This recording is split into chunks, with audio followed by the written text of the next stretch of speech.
Horses were being led to the barriers. Televisions were being switched on everywhere. And in Darwin, far from the rails at Flemington Racecourse, a data room full of powerful computers was processing a truly staggering volume of bets from punters far and wide.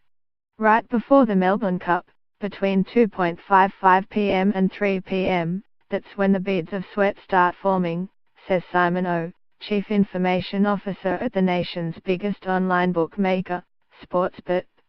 There is no other business like this in Australia, having this one event where the time is so critical and demand is so simultaneous. The Melbourne Cup is the biggest betting event on the Australian calendar, and the sheer number of bets placed in the lead-up is extraordinary. New wagering data reveals a new record was reached in the immediate lead-up to this year's race, with 850 bets placed through Sportsbet during the busiest single second, an increase of 70% from the previous year. The busiest single minute saw 26,000 bets placed, 30% higher. The foreign-owned Sportsbet, like all Australia's major internet bookmakers, is based in the Northern Territory, where there is a lower tax regime and more favourable regulations. All online bets placed through Sportsbet are received through the company's data room in Darwin. Overall transactions, including bets, deposits, withdrawals and returns, peaked at 17,000 per second. For the day, there were 360 million Sportsbet transactions. In that 130-minute period, things go off the Richter scale, Mr. O says. But our systems did creak.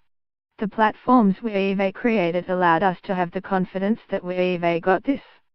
The website and app of another major internet bookmaker, Ladbrokes, crashed during the lead-up to the Melbourne Cup, setting off social media posts from punters. We deeply apologise for the inconvenience and understand the frustration, Ladbrokes replied on Twitter. Punters with Tab placed nearly 11 million bets on Cup Day and wagered more than $90 million on the Melbourne Cup itself. Tabcorp said more than 914,000 people visited Tabcorp's app and site during the day, with a peak of more than 185,000 digital users at any one time. Sportsbet, whose digital wagering turnover has outstripped that of Tab, has recently expanded its technology team to about 300 staff. Mr. O said Sportsbet used Amazon Web Services and IBM to scale up its infrastructure capacity in order to meet the huge spikes in demand, especially for the massive Melbourne Cup. We have now got the people in the place and the techniques in place that we can scale up, he said. Some of the infrastructure we put in place we increased 1,500% on Cup Day.